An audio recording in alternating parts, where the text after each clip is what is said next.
വേദപ്രയാഗ് മീഡിയയിലേക്ക് സുസ്വാഗതം.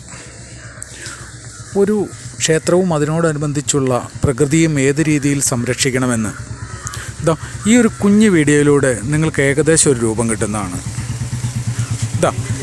നമ്മളുടെ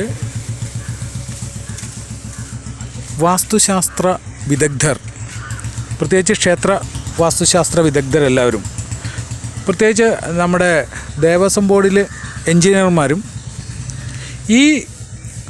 ഈ കാര്യമൊന്ന് വളരെയധികം ശ്രദ്ധിക്കണം.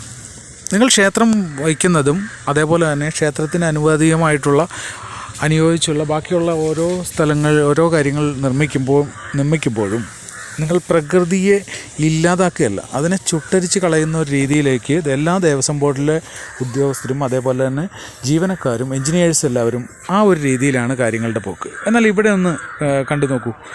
വളരെ പൗരാണികമായ രീതിയിലാണ് ഈ ഒരു ചെറിയ മതിൽ പോലും നിർമ്മിച്ചിരിക്കുന്നത്.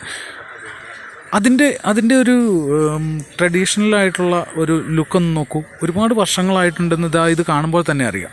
അതേപോലെ ഒരു കുളം, അതിനപ്പുറത്തുള്ള ഒരു കുളത്തെ എത്ര ഭംഗിയായിട്ട് കെട്ടി സംരക്ഷിച്ച് ആ ജീവനായിട്ടുള്ള ആ ജലത്തെ കാത്തു സൂക്ഷിക്കുവാനായിട്ടുള്ള ഒരു പൗരാണിക ബോധം അതുണ്ടാക്കുന്നതാണ് ഓരോ ക്ഷേത്രങ്ങളും ഓരോ ക്ഷേത്രാരാധനയുടെ പിന്നിലുള്ള മൂലമായ കാരണങ്ങളും. ഇത് മനസ്സിലാവാതെ ഏത് തന്ത്രത്തിൻ്റെ ബേസിലായാലും ഇത് മനസ്സിലാക്കാതെ മുന്നോട്ട് പോകുന്ന ഓരോ ജ്യോതിഷ പണ്ഡിതന്മാരും അതേപോലെ വാസ്തുശാസ്ത്ര വിദഗ്ധരും അതേപോലെ നമ്മളുടെ ദേവസ്വം ബോർഡ് എൻജിനീയർമാരും വിഡ്ഢിവേഷം കെട്ടരുതെന്ന് മാത്രമാണ് നമുക്ക് പറയാനുള്ളത്.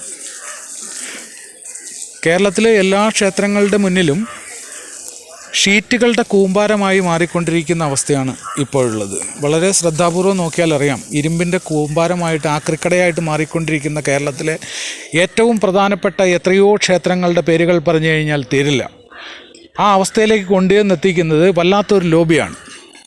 ഒന്ന് ചിന്തിച്ച് നോക്കൂ, എന്തിനു വേണ്ടിയാണ് ഈ വക നിർമ്മിതികൾ ഉണ്ടാക്കുന്നത്? വളരെ പൗരാണികമായ രീതിയിൽ നിർമ്മിക്കാനും അവിടെ നിൽക്കുന്ന എല്ലാ വൃക്ഷങ്ങളും വെട്ടിക്കളയുകയല്ല, അവരെ വളരെ ക്ഷമയോടും സ്നേഹത്തോടും കൂടി പരിലാളിക്കുകയാണ് വേണ്ടത്.